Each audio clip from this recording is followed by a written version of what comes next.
Hi everyone, welcome back to another episode of Wake&Tech.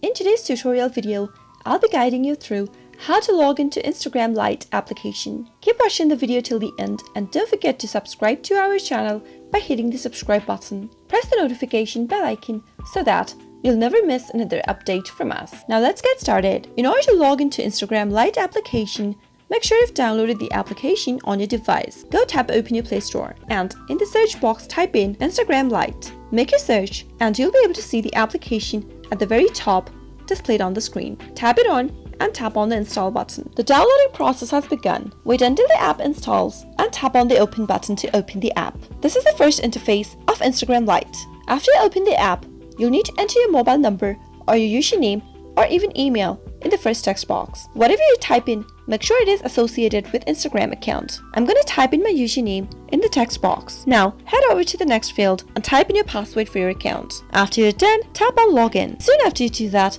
you'll be able to log into Instagram Lite application. As long as you know your credentials for your Instagram account, you're good to go. Instagram Lite is an alternative to Instagram, which does not take as much space on your phone and does not demand as much data. Instagram Lite application is easy to use and faster and reliable. That is how you can log into Instagram Lite application quick and easy. I hope you found the video to be helpful. If you did, go ahead and give us a thumbs up, comment down below in the comment box if you have a question or a feedback for us. I'll soon be back with more tutorial episodes. Goodbye till then.